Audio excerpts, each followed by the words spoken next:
नमस्कार, मैं हूं अश्विनी कुमार मिश्र। क्या रही दिन भर की सुर्खियां, क्या कुछ रहा भारत बांग्लादेश के शीर्ष नेताओं के बीच की मुलाकात का परिणाम, और साथ ही साथ क्या है भारत बांग्लादेश के बीच चल रहे T20 मैच के हाल, हम बताएंगे सब कुछ इस बुलेटिन में। लेकिन सबसे पहले नजर डालते हैं वैश्विक सुर्खियों पर। भारत और बांग्लादेश के बीच समुद्र से लेकर अंतरिक्ष तक सहयोग। प्रधानमंत्री नरेंद्र मोदी और बांग्लादेश की प्रधानमंत्री शेख हसीना के बीच नई दिल्ली में द्विपक्षीय वार्ता। दोनों देशों के बीच digital partnership, green partnership, blue economy और स्पेस टेक्नोलॉजी समेत कई अहम क्षेत्रों में हुए समझौते।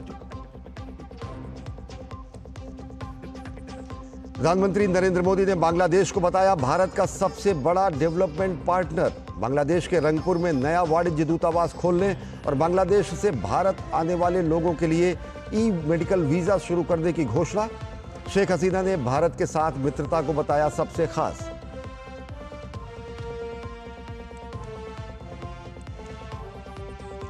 शिक्षा मंत्रालय ने परीक्षाओं के पारदर्शी, सुचारू और निष्पक्ष संचालन को सुनिश्चित करने के लिए विशेषज्ञों की उच्च स्तरीय समिति का किया गठन। रविवार को होने वाली नीट पीजी प्रवेश परीक्षा हुई स्थगित, नई तारीख की घोषणा जल्द। जीएसटी परिषद की बैठक में करदाताओं को राहत देने के लिए कई अहम फैसले। रेलवे की कुछ सुविधाओं पर नहीं लगेगा जीएसटी। फेक कंपनियों पर लगाम लगाने के लिए जल्दी ही बायोमेट्रिक आधारित होगा जीएसटी रजिस्ट्रेशन। निर्मला सीतारमण ने सभी राज्यों और केंद्र शासित प्रदेशों के वित्त मंत्रियों से की मुलाकात।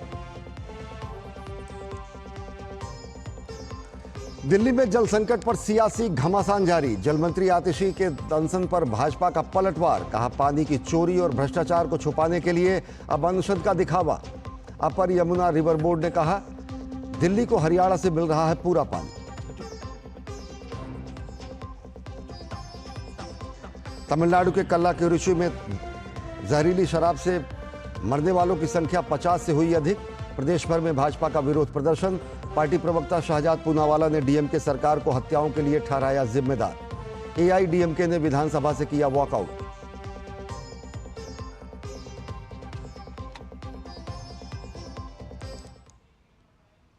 और देखते हैं खबरों को विस्तार से। भारत और बांग्लादेश की आपसी दोस्ती के लिहाज से शनिवार का दिन बेहद खास रहा। भारत दौरे पर आई बांग्लादेश की प्रधानमंत्री शेख हसीना और प्रधानमंत्री नरेंद्र मोदी के बीच शिष्टमंडल स्तर की वार्ता हुई और इसके बाद कई क्षेत्रों में समझौते हुए।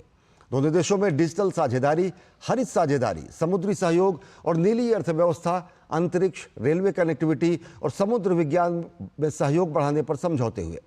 प्रधानमंत्री नरेंद्र मोदी ने विभिन्न क्षेत्रों में बांग्लादेश के साथ सहयोग को और तेज गति से बढ़ाने की प्रतिबद्धता को एक बार फिर दोहराया। भारत बांग्लादेश दोस्ती की ये तस्वीर दो विश्वसनीय पड़ोसियों के मजबूत रिश्ते की तस्वीर है। बांग्लादेश की प्रधानमंत्री शेख हसीना का ये भारत दौरा कई कारणों से खास है।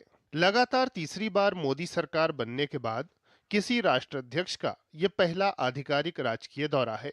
प्रधानमंत्री नरेंद्र मोदी और उनकी बांग्लादेश की समकक्ष शेख हसीना नई दिल्ली के हैदराबाद हाउस में मिले। प्रतिनिधिमंडल स्तर की वार्ता में विभिन्न क्षेत्रों में सहयोग पर सहमति बनी। दोनों देशों में डिजिटल साझेदारी, हरित साझेदारी, समुद्री सहयोग और नीली अर्थव्यवस्था, अंतरिक्ष, रेल कनेक्टिविटी और समुद्र विज्ञान में सहयोग बढ़ाने के लिए सहमति पत्रों और दृष्टि पत्रों का आदान प्रदान किया गया। दोनों देशों के बीच स्वास्थ्य और औषधि, आपदा प्रबंधन और मत्स्य पालन क्षेत्र में सहयोग बढ़ाने संबंधी सहमति पत्रों का नवीनीकरण भी हुआ। दोनों देशों ने सैन्य शिक्षा क्षेत्र में सहयोग पर भी सहमति जताई। भारत ने हिंद प्रशांत महासागर पहल में शामिल होने के बांग्लादेश के निर्णय का स्वागत किया। आर्थिक सहयोग बढ़ाने के लिए दोनों देश व्यापक आर्थिक भागीदारी समझौता संबंधी वार्ता शुरू करने पर सहमत हुए। 1996 की गंगा जल संधि के नवीनीकरण पर तकनीकी स्तर की बातचीत शुरू करने का निर्णय लिया गया। भारत बांग्लादेश के रंगपुर में एक नया सहायक उच्चायोग खोलने की पहल करेगा। इलाज के लिए भारत आने वाले बांग्लादेशी नागरिकों के लिए ई मेडिकल वीजा सुविधा शुरू होगी। राजशाही कोलकाता के बीच नई रेल सेवा और चटगांव कोलकाता बस सेवा शुरू होगी। बांग्लादेश के सिराजगंज में भारत की अनुदान सहायता से अंतर्देशीय कंटेनर डिपो का निर्माण होगा। मुलाकात के बाद साझा वक्तव्य में प्रधानमंत्री नरेंद्र मोदी ने कहा कि विभिन्न क्षेत्रों में सहयोग पर बनी सहमति का लाभ दोनों देशों के युवाओं को मिलेगा। हमने 1996 के गंगा रिवर ट्रीटी के रिन्यूअल के लिए टेक्निकल स्तर पर बातचीत शुरू करने का निर्णय लिया है।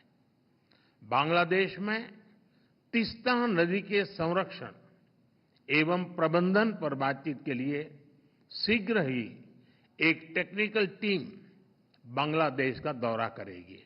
पीएम मोदी ने कहा कि बांग्लादेश के साथ संबंधों को भारत अत्यधिक प्राथमिकता देता है। द्विपक्षीय सहयोग में हाल में हुई तेजी से प्रगति की भी पीएम ने सराहना की। अखौड़ा अगरतला के बीच भारत बांग्लादेश का 6ठा क्रॉस बॉर्डर रेल लिंक शुरू हो गया है। खुलना मोंगला पोर्ट द्वारा भारत के उत्तर पूर्वी राज्यों के लिए कार्गो सुविधा शुरू की गई है। मोंगला पोर्ट को पहली बार रेल से जोड़ा गया है। 1320 मेगावाट मैत्री थर्मल पावर प्लांट के दोनों यूनिट्स ने बिजली उत्पादन शुरू कर दिया है। दोनों देशों के बीच भारतीय रुपये में ट्रेड की शुरुआत हुई है।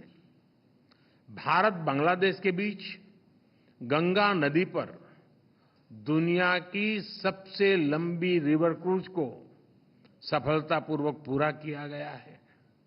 भारत बांग्लादेश के बीच पहली क्रॉस बॉर्डर फ्रेंडशिप पाइपलाइन पूरी की गई है। भारतीय ग्रिड से होते हुए नेपाल से बांग्लादेश तक बिजली निर्यात ऊर्जा क्षेत्र में सब रीजनल सहयोग का पहला उदाहरण बना है। प्रधानमंत्री शेख हसीना ने प्रधानमंत्री नरेंद्र मोदी को बांग्लादेश दौरे के लिए आमंत्रित किया। बांग्लादेश की पीएम ने कहा कि दोनों देशों के शीर्ष नेतृत्व के दौरे द्विपक्षीय संबंधों की मजबूती को दिखाते हैं। I am now visiting New Delhi for an unprecedented second time in the same month, June 2024. Earlier, on June 9, I attended with other world leaders the swearing-in ceremony of Prime Minister Modi and his new cabinet. These are testaments to our two countries' close engagement. Prime minister Narendra Modi যিনি ক্ষমতায় এসেছেন তাকে আমার আন্তরিক অভিনন্দন জানাই। My heartfelt congratulations to Honorable Prime Minister for his historic third time as the Prime Minister.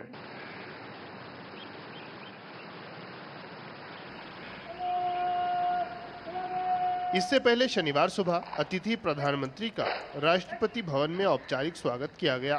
वहां उन्हें गार्ड ऑफ ऑनर दिया गया।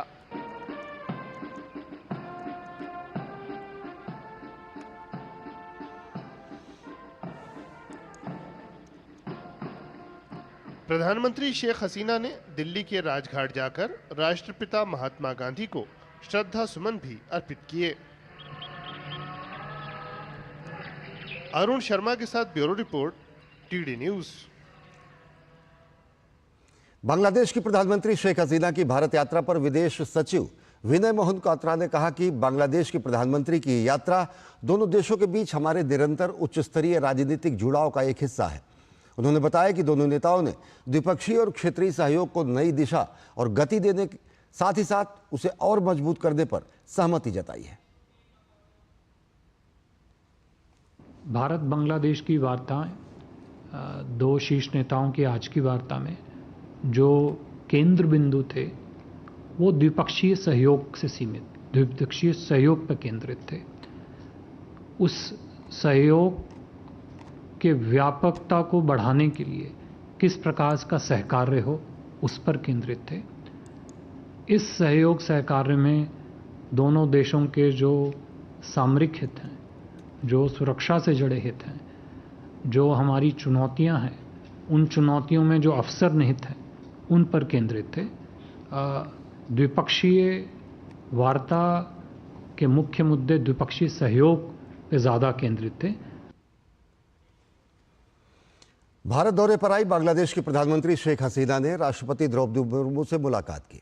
इस दौरान दोनों नेताओं ने द्विपक्षीय संबंधों को और मजबूत करने के उपायों पर चर्चा की।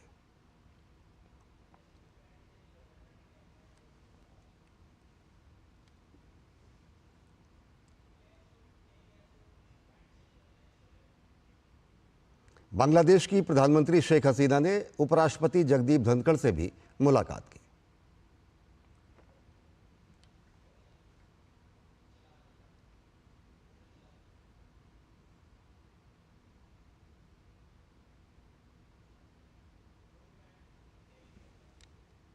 भारत और बांग्लादेश के सीमा रक्षक बलों के बीच 20वां महानिरीक्षक सीमा सुरक्षा बल क्षेत्रीय कमांडर बॉर्डर गार्ड बांग्लादेश स्तरीय सीमा समन्वयन सम्मेलन कोलकाता के ताज होटल में शुरू हो गया है। बैठक 25 जून तक चलेगी।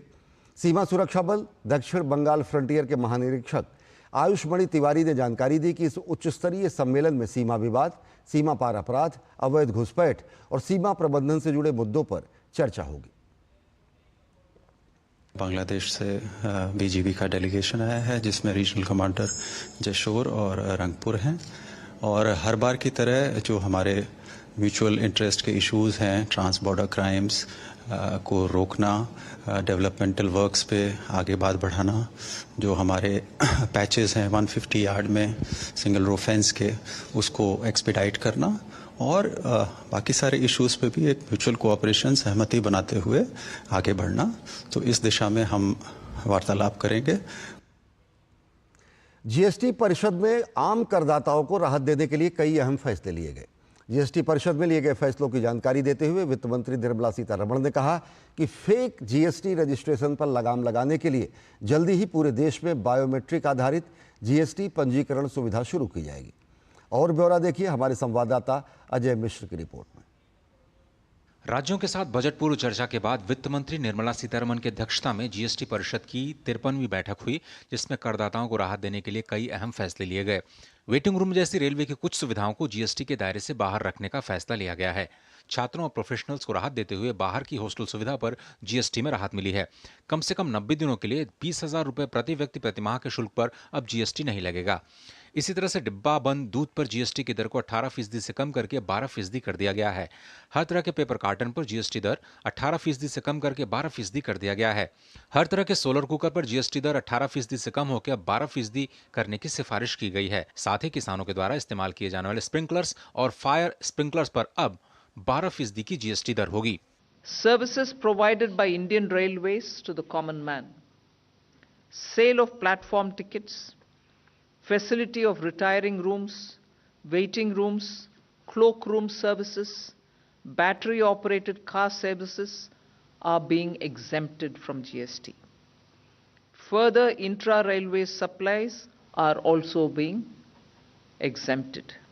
The measure of relief for students and working professionals, Council has recommended to exempt accommodation services having a value of supply up to 20,000 per person per month. कारोबार को आसान बनाने और करदाताओं को राहत देने के लिए भी जीएसटी परिषद ने कई फैसले लिए।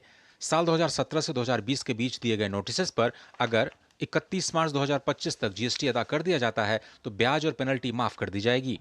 इसी तरह से अगर कोई कंपनी जीएसटीआर 1 रिटर्न में कोई संशोधन करना चाहती है तो उसे नया जीएसटीआर 1A फॉर्म में नई जानकारियां देने का विकल्प होगा। 2 करोड़ रुपए तक के सालाना टर्नओवर वाली कंपनियों को सालाना रिटर्न जीएसटीआर 9 या 9A भरने से छूट दी गई है। फेक कंपनियों पर लगाम लगाने के लिए पूरे देश में जल्दी ही बायोमेट्रिक आधारित जीएसटी रजिस्ट्रेशन की सुविधा शुरू की जाएगी। हाल ही में 44,000 करोड़ रुपए के आईटीसी धोखाधड़ी का मामला सरकार के संज्ञान में आया था। I want to be clear on this. Our intention is to make it easier, simpler, less cumbersome. And sooner that we talk of more and more ease of doing business, we'll follow that. And that is proven by this data, that as of 31st December 23, only 1.96% of these assessees have been sent a notice. बड़ी तादाद में GST notice भेजने पर वित्त मंत्री ने सफाई दी है। वित्त मंत्री ने बताया कि सेंट्रल जीएसटी विभाग ने केवल 2% से भी कम टैक्स पेयर्स को ही नोटिस भेजा, जिनकी संख्या 1,14,000 के करीब है। ऑनलाइन में जो वेरिफिकेशन हो रही है, ठीक हो रही है, होने दो, उसका कोई बदलाव नहीं कर रहे हैं हम, वो चालू रहेगा।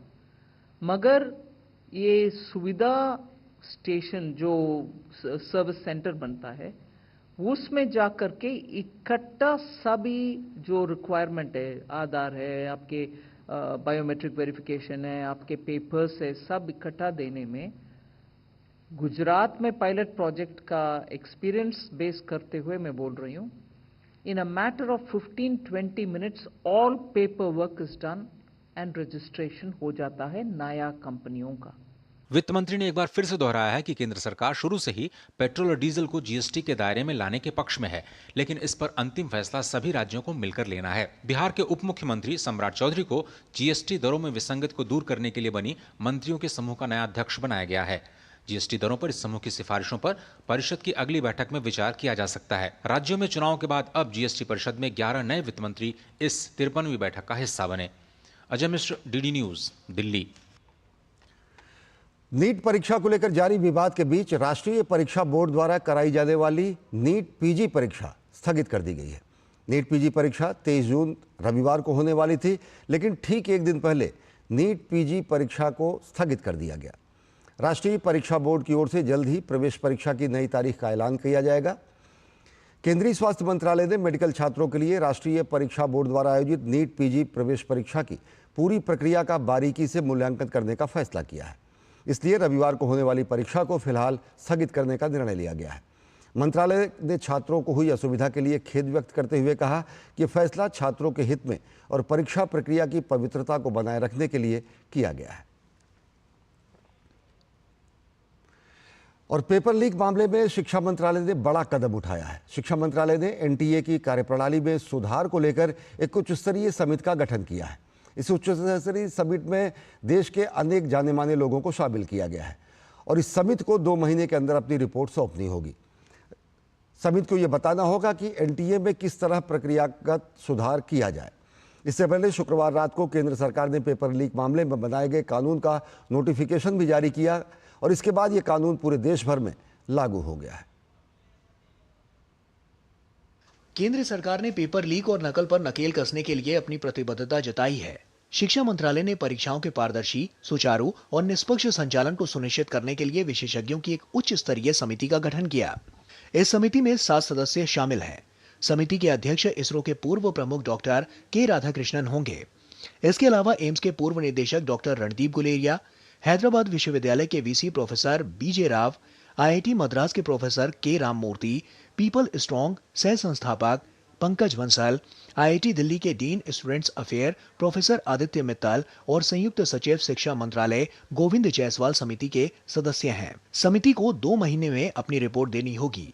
समिति परीक्षा प्रक्रिया के तंत्र में सुधार, डेटा सुरक्षा प्रोटोकॉल में सुधार, एनटीए की संरचना और कार्यप्रणाली पर सिफारिशें करेंगी। परीक्षाओं के पारदर्शी संचालन के लिए समिति। शिक्षा मंत्रालय ने विशेषज्ञों की एक उच्च स्तरीय समिति का गठन किया। समिति में 7 सदस्य शामिल। समिति के अध्यक्ष इसरो के पूर्व प्रमुख डॉक्टर के राधाकृष्णन होंगे। समिति में एम्स के पूर्व निदेशक डॉक्टर रणदीप गुलेरिया, हैदराबाद विश्वविद्यालय के वीसी प्रोफेसर बीजे राव, आईआईटी मद्रास के प्रोफेसर के राममूर्ति, पीपल स्ट्रॉन्ग सह संस्थापक पंकज बंसल, आईआईटी दिल्ली के dean students affair professor Aditya Mittal, संयुक्त सचिव शिक्षा मंत्रालय गोविंद जायसवाल शामिल। समिति को 2 महीने में अपनी रिपोर्ट देनी होगी। समिति परीक्षा प्रक्रिया के तंत्र में सुधार, डेटा सुरक्षा प्रोटोकॉल में सुधार, समिति एनटीए की संरचना और कार्यप्रणाली पर सिफारिशें करेगी। शिक्षा मंत्रालय की ओर से गठित विशेषज्ञों की उच्च समिति के गठन का केंद्रीय शिक्षा मंत्री धर्मेंद्र प्रधान ने स्वागत किया। उन्होंने सोशल मीडिया प्लेटफॉर्म पर लिखा कि पारदर्शी, छेड़छाड़ रहित और शून्य त्रुटि वाली परीक्षाएं एक प्रतिबद्धता है। विशेषज्ञों की उच्च स्तरीय समिति का गठन परीक्षा प्रक्रिया की दक्षता में सुधार, सभी संभावित कदाचारों को समाप्त करने, डेटा सुरक्षा प्रोटोकॉल को मजबूत करने और एनटीए में सुधार समेत कई कदमों की श्रृंखला में पहला कदम है। छात्रों का हित और उनका उज्जवल भविष्य हमेशा हमारी सरकार की सर्वोच्च प्राथमिकता रहेगी। पेपर लीक को रोकने के लिए केंद्र सरकार ने लोक परीक्षा कानून 2024 भी लागू कर दिया है।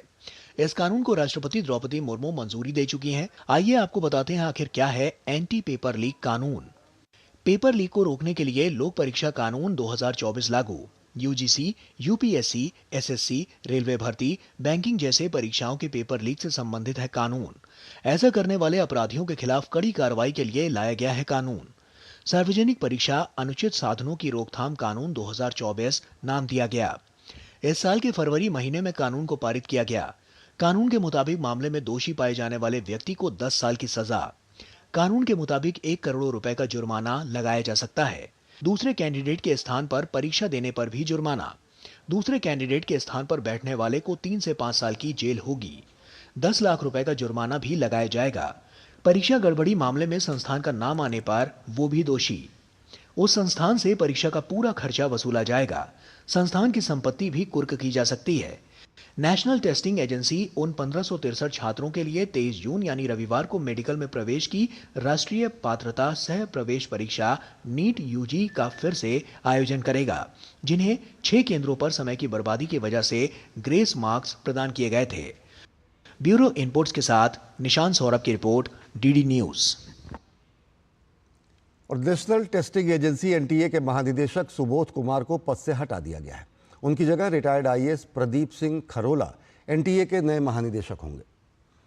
प्रदीप सिंह खरोला कर्नाटक कैडर के आईएएस अधिकारी रहे हैं। हाल के नीट पेपर लीक और यूजीसी नेट की परीक्षाओं में पेपर लीक मामले को लेकर एनटीए पर लगातार सवाल खड़े हो रहे थे। अब सरकार ने इस मामले में बड़ी कार्रवाई की है।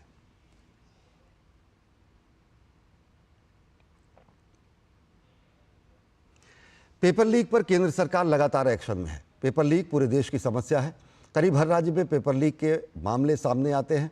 ऐसे में ये आरोप लगाना कि बीजेपी के राज में पेपर लीक समस्या बन गई है, ये पूरी तरह निराधार है। अलग अलग रिपोर्टों की अगर माने तो अलग अलग दलों की राज्यों में सरकार होते हुए देश में पिछले 7 साल में 70 से ज़्यादा परीक्षाओं के पर्चे लीक हो चुके हैं। आज केंद्र की एनडीए सरकार का ये प्रण है कि हर तरीके से पेपर लीक की घटना को रोका जाएगा। सरकार किसी भी तरह की कोताही नहीं बरतेगी। सरकार देश के युवाओं के भविष्य के साथ खिलवाड़ नहीं होने देगी। सरकार ने मजबूत कदम उठाते हुए नीट परीक्षा में कथित धांधली को लेकर 7 सदस्यीय उच्च स्तरीय कमेटी का गठन किया।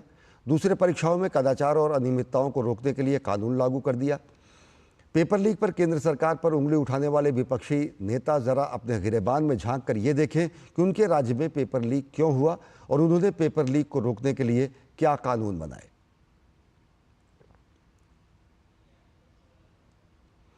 विपक्षी राज्यों में पेपर लीक की घटनाएं जो हुई, अगर उस पर नजर डालें तो राजस्थान में कांग्रेस के शासन में सबसे ज्यादा पेपर लीक के मामले सामने आए। राजस्थान में 2019 से औसतन हर साल 3 पेपर लीक हुए, जिससे 40 लाख छात्र प्रभावित हुए।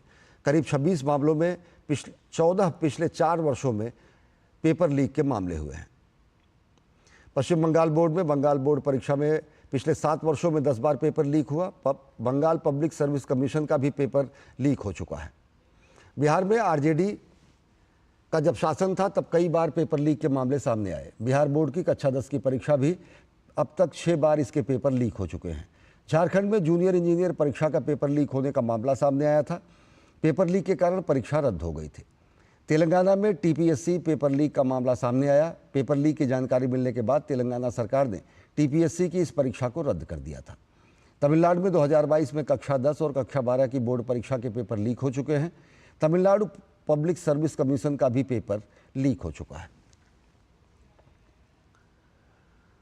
केंद्रीय गृह एवं सहकारिता मंत्री अमित शाह ने नई दिल्ली के इंदिरा गांधी अंतर्राष्ट्रीय हवाई अड्डे के टर्मिनल 3 पर fast track immigration trusted traveller program FTI TTP का शुभारंभ किया। पहले चरण में इसे दिल्ली हवाई अड्डे पर और साथ ही साथ देश के 7 प्रमुख हवाई अड्डों पर चालू किया जाएगा, जिनमें मुंबई, चेन्नई, कोलकाता, बेंगलुरु, हैदराबाद, कोच्चि और अहमदाबाद हवाई अड्डे शामिल हैं। ये प्रोग्राम प्रधानमंत्री नरेंद्र मोदी के नेतृत्व में भारत सरकार की एक दूरदर्शी पहल है। केंद्रीय गृह मंत्री अमित शाह ने कहा कि यह पहल दूसरे देशों से आने वाले भारतीय नागरिकों और OCI यात्रियों की सुविधा को बढ़ाएगी, जो सभी यात्रियों को ये सुविधा निःशुल्क उपलब्ध होगी। इसे अंतर्राष्ट्रीय यात्रियों के लिए तेज, सुगम और सुरक्षित इमिग्रेशन अप्रूवल के लिए तैयार किया गया है। ये ई-गेट्स पर चलेगा और इमिग्रेशन अप्रूवल की प्रक्रिया में मानवीय हस्तक्षेप को न्यूनतम कर देगा। इस कार्यक्रम को 2 चरणों में लागू किया जाएगा। पहले चरण में भारतीय नागरिकों और OCI कार्ड धारकों को कवर किया जाएगा और दूसरे चरण में विदेशी यात्रियों को कवर किया जाएगा। इस कार्यक्रम का उद्देश्य विश्व स्तरीय इमिग्रेशन सुविधाओं को विकसित कर अंतर्राष्ट्रीय यात्रा को सुगम और सुरक्षित बनाना है। भारत ने ICC T20 विश्व कप के सुपर 8 के अपने दूसरे मुकाबले में बांग्लादेश को 50 रन से हरा दिया है। भारत से जीत के लिए मिले 197 रन के लक्ष्य के जवाब में बांग्लादेश की टीम 8 विकेट पर 146 रन ही बना सकी। लिप्टन दास को 13 के स्कोर पर आउट कर हार्दिक पांड्या ने भारत को पहली कामयाबी दिलाई। तंजीद हसन और तौहीद को कुलदीप यादव ने चलता किया। भारत की तरफ से कुलदीप यादव ने 3 विकेट चटकाए। नजमुल हुसैन शांतो ने बांग्लादेश के लिए सर्वाधिक 40 रन की पारी खेली।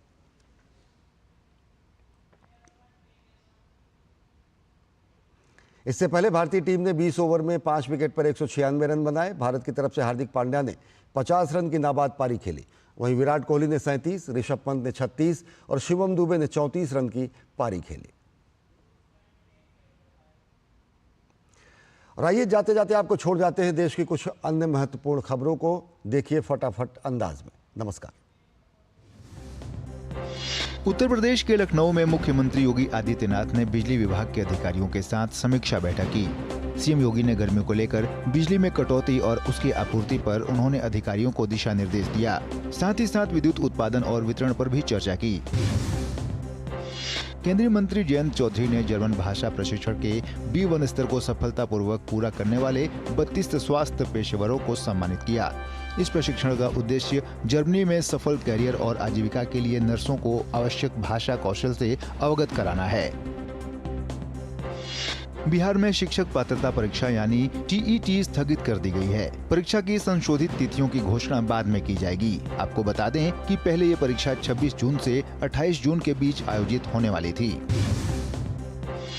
मुख्यमंत्री पद की शपथ लेते ही चंद्रबाबू नायडू एक्शन मोड में नजर आए हैं। आंध्र प्रदेश के पूर्व मुख्यमंत्री YS जगनमोहन रेड्डी के आवास के बाद अब ताडेपल्ली स्थित उनकी पार्टी YSRCP के केंद्रीय कार्यालय को बुलडोजर से ध्वस्त कर दिया गया है। राजस्थान में 10 ठिकानों पर CBI की ताबड़तोड़ छापेमारी हो रही है। ये छापेमारी अवैध रेत खनन मामले में हो रही है। उदयपुर, टोंक, जयपुर, सीकर, जोधपुर समेत 10 लोकेशन पर छापेमारी जारी है। इस बीच CBI की टीम ने 20 लाख रुपए कैश, एक देसी पिस्टल बरामद किया है। अभिनेता दर्शन थुगुदीपा को 4 जुलाई तक न्यायिक हिरासत में भेजा गया है। रेणुका स्वामी कथित हत्या मामले में आर्थिक अपराध विशेष न्यायालय द्वारा ये आदेश जारी किया गया है।